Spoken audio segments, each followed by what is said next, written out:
Hello दोस्तों, आप सभी का मेरे चैनल लर्निंग विद पुष्पांजलि चालिया में स्वागत है और मैं हूं पुष्पांजलि। आज का एक टिप मैं बताती हूं कि जब भी आप सुबह उठे उसके बाद एक मुंह में पानी पूरा भर लीजिए और आंखों में पानी डालिए। तो उससे क्या होगा कि आपकी आंख बिल्कुल साफ दिखाई देगी और आंखों की रोशनी कभी कम नहीं होगी। तो इसी के साथ हम लोग अभी क्लास 5 के लेसन नंबर 7 डाकिये की कहानी कंवर सिंह की जुबानी पढ़ेंगे। तो मेरे साथ जोर जोर से पढ़िए, एक नोटबुक रखिए हाथ में और जितने भी हार्ड वर्ड आए उसको लिखिए, उसका वर्ड का मीनिंग भी लिखिए साथ में और डिक्टेशन लीजिए। और आप लोग अगर मेरे चैनल में नए हैं तो प्लीज मेरे चैनल को सब्सक्राइब कर लीजिए और मेरे चैनल के सारे एजुकेशन के वीडियो आपको मिल जाया करेगा। So let's start the lesson. हम लोग लेसन स्टार्ट करते हैं।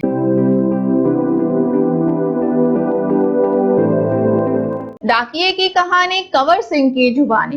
डाकिया यानी कि पोस्टमैन, जो कि डाकघर से चिट्ठियां घर घर तक पहुंचाती है। शिमला के माल रोड पर जनरल पोस्ट ऑफिस है। तो शिमला के एक रास्ते का नाम है माल रोड, जहाँ पे वहां की जनरल पोस्ट ऑफिस है। उसी पोस्ट ऑफिस के एक कमरे में डाक छाटने का काम चल रहा है। हमने क्लास 3 या 4 में भी पढ़ा था ईवीएस के लेसन में कि पोस्ट ऑफिस में स्टेप बाय स्टेप कौन कौन से काम होते हैं। अगर आपने अच्छे से पढ़ा था उस लेसन को, आपको पता होगा कि पोस्ट ऑफिस में यानी कि डाकघर में डाक छाटने का काम भी होता है। पिन कोड के हिसाब से डाक को अलग अलग छाटा जाता है। सुबह के 11:30 बजे हैं। खिड़की से गुनगुनी धूप छन कर आ रही है। 11:30 बजे शिमला है, क्योंकि शिमला थोड़ी सर्दी रहती है पूरा साल ही, तो 11:30 बजे के करीब धूप निकला ही था। इस धूप का मजा लेते हुए 2 पैकर और 3 महिला डाकिया फटाफट डाक छाटने का काम कर रहे हैं। तो डाकघर के अंदर धूप की रोशनी आ रही थी और उसी का मजा लेते हुए पैकर यानी कि जो पैक करते हैं, पोस्ट को अलग अलग छाटने के बाद पैक किया जाता है फिर दूसरी जगह में जाने के लिए, और 3 महिलाएं डाक को फटाफट छाटने का काम कर रही थी। वहीं पर मैंने सरकार से पुरस्कार पाने वाले डाकिया कंवर सिंह जी से बात की। यही बातचीत आगे दी जा रही है। कंवर सिंह नामक एक डाकिया को जो सरकार से पुरस्कार भी मिला था उनके काम के लिए, तो उन्हीं से कुछ बातचीत किया था और उसी बातचीत को यहाँ दी गई है। पहला प्रश्न, आपका शुभ नाम? डाकिया से पूछा गया था उनका नाम। मेरा नाम कंवर सिंह है। मैं हिमाचल प्रदेश के शिमला जिले के नेरवा गांव का निवासी हूँ। मेरी उम्र 45 साल है। 45 साल का वो युवक कंवर सिंह हिमाचल प्रदेश के शिमला जिले के नेरवा गांव का निवासी है। आप लोग बताइए, आप लोग कहाँ से हैं? परिवार में कौन कौन है उनके बारे में कुछ बताइए। तो आपके घर में कौन कौन है ये पूछा गया। मेरे 4 बच्चे हैं, 3 लड़कियां और 1 लड़का। 2 लड़कियों की शादी हो चुकी है। मेरा एक और बेटा भी था। वह मेरे गांव में एक पहाड़ी से लकड़ियां लाते हुए गिर गया, जिससे उसकी मौत हो गई। तो उन्होंने अपने घर के बारे में बताया कि उनके 4 बच्चे हैं, 3 लड़कियां और 1 लड़का। 2 लड़कियों की शादी करा दी गई थी और 3 लड़कियां थी, 1 बच गई। मेरा एक और बेटा भी था, 1 लड़का, मतलब कि दूसरा एक और बेटा भी था जिसकी मौत हो गई थी। आपके बेटे के साथ जो हुआ उसका हमें बहुत दुख है। आपके इलाके में इस तरह की घटनाएं क्या अक्सर होती है? जी, ऐसी घटनाओं का होना असाधारण नहीं है। यहाँ पर साल तिरछी ढलानों या ढांकों से घास काटते हुए कई औरतें गिरकर मर जाती है। शिमला जो है वो पहाड़ी एरिया है और वहां पे घास काटते हुए भी कोई लुढ़क कर गिर कर जाए तो मर जाते हैं। भी यहाँ ऐसे ही रास्तों से चलना पड़ता है क्योंकि दूसरे कोई रास्ते होते ही नहीं। हमारे गांव में अभी तक बस नहीं पहुंची है। पहाड़ों के रास्ते से होकर ही गुजरना पड़ता है। हिमाचल में हजारों ऐसे गांव हैं जहां पैदल चलकर ही पहुंच सकते हैं। ये तो मुझे आज ही पता चला कि हर जगह वहां पैदल ही जानी पड़ती है।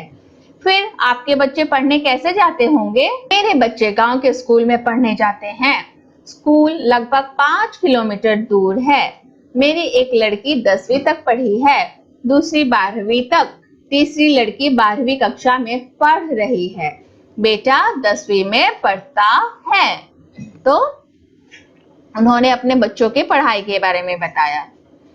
आप जहाँ काम करते हैं वहाँ आपके अलावा और कौन कौन है? क्या आपको डाकिया ही कहकर बुलाते हैं?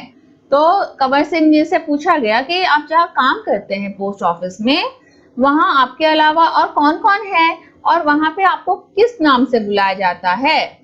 पहले मैं भारतीय डाक सेवा में ग्रामीण डाक सेवक था, अब मैं पैकर बन गया हूँ, पर हूँ वही नीली वर्दी वाला डाक सेवक। तब नीली वर्दी पहनते थे, डाक सेवक ही अभी भी है, जबकि प्रमोशन होकर पैकर बन चुके हैं, मगर फिर भी वर्दी वही है। डाक सेवक को करना क्या क्या होता है? अब ये प्रश्न आ गया कि उनका काम क्या है। मुझे बहुत कुछ करना होता है। चिट्ठियां, रजिस्ट्री पत्र, पार्सल, बिल, बूढ़े लोगों की पेंशन आदि छोड़ने गांव-गांव जाता हूँ। अच्छा, ये लेसन थोड़ा पहले का है, तो क्या ये आजकल तो पेंशन बैंक में जमा होती है। आजकल सब कुछ क्या हो गया है, टेक्निकली बहुत ही आगे बढ़ चुकी है हमारा देश, है ना।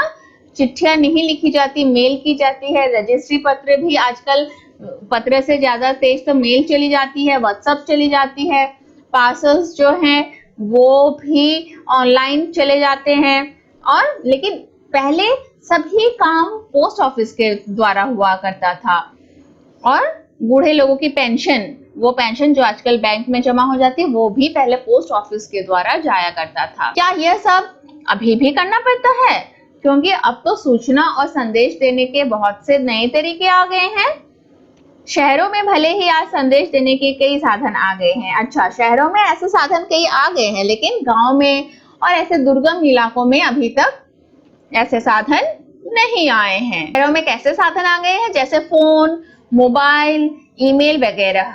लेकिन गांव में तो आज भी संदेश पहुंचाने का सबसे बड़ा जरिया डाक ही है। इसलिए गांव में लोग डाकिये का बड़ा आदर और सम्मान करते हैं। अपनी चिट्ठी आदि पाने के लिए डाकिये का इंतजार करते रहते हैं। पहले हम भी इंतजार करते थे चिट्ठी आने का। जब हमारे दोस्त ट्रांसफर चले जाते थे तो उनसे चिट्ठियां आती थी, लेकिन आजकल वो इंतजार खत्म हो गई है यहाँ पे। मगर फिर भी कुछ कुछ जगहों में अभी भी ऐसा ही चल रहा है। प्रश्न, हमने सुना है कि हमारी डाक सेवा दुनिया की सबसे बड़ी डाक सेवा है, यह भला कैसे? सुना तो आपने बिल्कुल ठीक है। हमारे देश की डाक सेवा आज भी दुनिया की सबसे बड़ी डाक सेवा है और सबसे सस्ती भी। केवल 5 रुपए में देश के किसी भी कोने में हम चिट्ठी भेज सकते हैं। पोस्ट कार्ड तो केवल 50 पैसे का ही है, यानी 50 पैसे में भी हम देश के हर कोने में अपना संदेश भेज सकते हैं। तो भारत में डाक सेवा बहुत ही सस्ती है। आपको अपनी नौकरी में मजा तो बहुत आता होगा। तब उन्होंने क्या कहा? मुझे अपनी नौकरी बहुत अच्छी लगती है। जब मैं दूर नौकरी करने वाले सिपाही का मनी ऑर्डर लेकर उसके घर पहुंचता हूँ, तो उसके बूढ़े माँ बाप का खुशी भरा चेहरा देखते ही बनता है। तो पहले क्या होता था कि आजकल तो गूगल पे से आराम से पैसे इधर से उधर चला जाता है, लेकिन अभी भी कुछ जगह है जहाँ की मनी ऑर्डर भेजनी पड़ती है। ऐसे ही जब किसी का रजिस्ट्री पत्र पहुंचाता हूँ, जिसमें कभी रिजल्ट, कभी नियुक्ति पत्र होता है, तो लोग बहुत खुश होते हैं। बूढ़े दादा और बूढ़ी नानी तो पेंशन के पैसे मिलने पर बहुत ही खुश होते हैं। 6 महीनों तक वे मेरा इसके लिए इंतजार करते हैं। हिमाचल में बूढ़े लोगों को पेंशन हर 6 महीनों के बाद इकट्ठी ही दी जाती है। हिमाचल प्रदेश में बूढ़े लोगों को 6 महीनों में एक बार पेंशन मिलती है। दूसरा प्रश्न, आप क्या शुरू से ही इसी डाकघर में काम कर रहे हैं? शुरू में मैंने लाहौल स्पीति जिले के किब्बड़ गांव में 3 साल तक नौकरी की है। पहले इसमें नहीं थे, लाहौल के स्पीति जिले के किब्बड़ गांव के डाकखाने में थे। यह हिमाचल का सबसे ऊंचा गांव है। इसके बाद 5 साल तक इसी जिले के काजा में और 5 साल तक किन्नौर जिले में नौकरी की है। ये सारे काजा और किन्नौर अलग अलग जिले हैं। उस वक्त इन गांव में टेलीफोन नहीं थे। बसें भी सिर्फ मुख्यालयों तक ही जाती थी। अभी भी कई ऐसे गांव हैं जहां ना तो बस जाती है और ना ही वहां टेलीफोन है। ऐसी जगह में ग्रामीण डाक सेवक का बहुत मान किया जाता है। तो तब भी बस नहीं थी और अब भी ऐसे कुछ जगह है, ऊंची ऊंचाई में जो जगह होते हैं वहां पे बस नहीं होता है। उन जगहों में चलकर ही जाना पड़ता है। पहाड़ी इलाके में रहते हैं, जाहिर है डाक पहुंचाना आसान काम तो नहीं होगा। तो उन्होंने क्या कहा, हाँ मुश्किलें तो आती ही है। जब मैं किन्नौर जिले के मुख्यालय रिंकांगपिओ में नौकरी करता था तो सुबह 6 बजे मेरी ड्यूटी शुरू हो जाती थी। मैं 6 बजे सुबह शिमला जाने वाली बस में डाक का बोरा रखता था और रात को 8 बजे शिमला से आने वाली बस से डाक का बोरा उतारता था। आप जस्ट इमेजिन कीजिए कि सुबह के बजे से लेकर रात के 8 बजे तक उन्हें काम पे ही रहना पड़ता था। पैकर को ये सब काम करने पड़ते हैं। किन्नौर और लाहौल स्पीति हिमाचल प्रदेश के बहुत ठंडे तथा ऊंचे जिले हैं। हिमाचल प्रदेश के बहुत ठंडे और ऊंचे जिले हैं किन्नौर और लाहौल। इन जिलों में अप्रैल महीने में भी बर्फबारी हो जाती है। बर्फ में चलते हुए पैरों को ठंड से बचाना पड़ता है, वरना स्नो बाइट हो जाते हैं, जिससे पैर नीले पड़ जाते हैं और उनमें गैंग्रीन हो जाती है, जिससे उंगलियां झड़ सकती है। अच्छा, ज्यादा अगर ठंडी लगे ना, पैर में बर्फ जब जम जाती है ना, तो गैंग्रीन एक बीमारी हो जाती है, जिससे कि आपके शरीर के कोई भी अंग गिर सकते हैं, उंगलियां झड़ सकती है। कितनी खतरनाक बीमारी। इन जिलों में मुझे एक घर से दूसरे घर तक डाक पहुंचाने के लिए लगभग 26 किलोमीटर रोजाना चलना पड़ता था। तो इन जिलों में जब रहते थे वे काम के लिए जाते थे, 26 किलोमीटर पैदल चलनी पड़ती थी। हिमाचल में एक गांव से दूसरे गांव की दूरी लगभग 4 या 5 किलोमीटर तक की होती है। हिमाचल के गांव छोटे छोटे होते हैं। एक गांव में बस 8 से 10 या कभी कभी 6-7 घर ही होते हैं। तो एक गांव में ज्यादा लोग नहीं रहते हैं, 6-7 घर ही होते हैं, कभी कभार ही 10 घर होते हैं। और हम लोगों के गांव में तो हम लोग पहचानते भी नहीं, इतने घर होते हैं। तो उन्हें बहुत मेहनत करनी पड़ती थी, इसीलिए चलना काफी पड़ता है। चलना तो खैर हमारी आदत में ही शामिल हो चुका है। ग्रामीण डाकिये की जिंदगी में तो चलना ही चलना है। अब हमारे जैसे इलाकों में तो ग्रामीण डाकिया पहले साइकिल में जाता था, अभी मोटरसाइकिल में भी जाते हैं।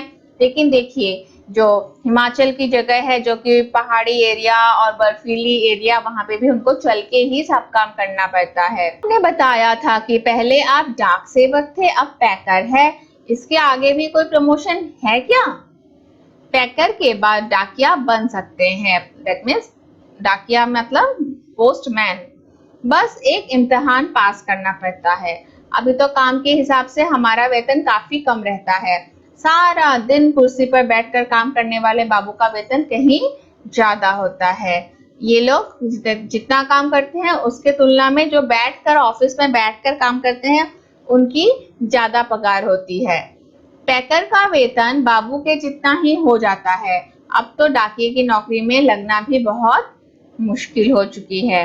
अब तो इस डाकिये का नौकरी मिलना भी मुश्किल हो गया है।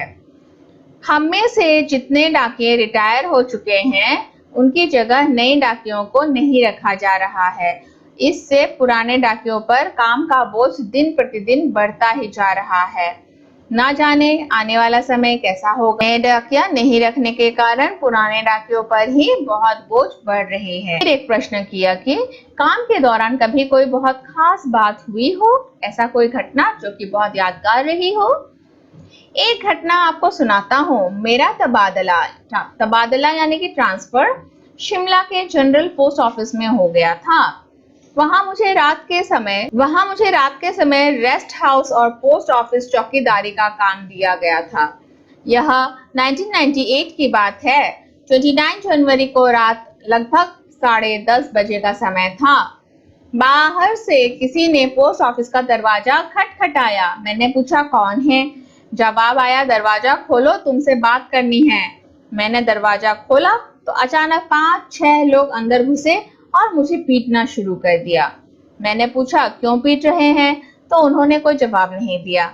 सारे ऑफिस की लाइटें बंद कर दी। इससे पहले कि मैं कुछ समझ पाता, मेरे सिर पर किसी भारी चीज से कई बार मारा, जिससे मेरा सिर फट गया। मैं लगातार चिल्लाता रहा। उसके बाद मैं बेहोश हो गया और मुझे कुछ भी पता न चला। ऐसा भी होता है। अगले दिन जब मुझे होश आया तो मैं शिमला के इंदिरा गांधी मेडिकल कॉलेज के अस्पताल में दाखिल था। सिर में भयंकर दर्द हो रहा था। उन दिनों मेरा 17 साल का बेटा मेरे साथ ही रहता था। उसी से पता चला कि मेरे चिल्लाने की आवाज सुनकर लड़का और ऑफिस के दूसरे लोग जो नजदीक ही रहते थे, दरवाजों के शीशे तोड़कर अंदर आए और मुझे अस्पताल पहुंचाया। मेरे सिर पर कई टाके लगे थे। उसकी वजह से आज भी मेरी एक आंख से दिखाई नहीं देता है। तो देखो, सर्विस के दौरान ही उन्हें कितना चोट भी पहुंच गया। सरकार ने मुझे जान पर खेलकर डाक की चीजें बचाने के लिए बेस्ट पोस्टमैन का इनाम दिया। अच्छा, तो इनको इनाम अपने जान पर खेलकर भी पोस्ट ऑफिस को बचाने के लिए दी गई है। यह इनाम 2004 में मिला। इस इनाम में 500 रुपये और प्रशिष्ट पत्र दिया जाता है। मैं और मेरा परिवार बहुत खुश हुए। 2004 में 500 रुपये मिला इन्हें, देखिए इनाम में। आज भी मैं गर्व से कहता हूँ मैं बेस्ट पोस्टमैन हूँ, क्योंकि 500 रुपया ज्यादा बड़ी बात नहीं है, लेकिन जो बेस्ट पोस्टमैन का इनाम मिला है, खिताब मिली है, ये बहुत बड़ी बात है। ये पूरी कहानी जो है प्रतिमा शर्मा जी की है। इन्होंने ही बातचीत की थी। इससे हमें क्या पता चलता है? हमको अपने काम के प्रति वफादार होना चाहिए। अगर आप स्टूडेंट हैं तो अपने पढ़ाई के प्रति वफादार रहिए। आपको किसी के कहने के लिए नहीं वेट करना चाहिए।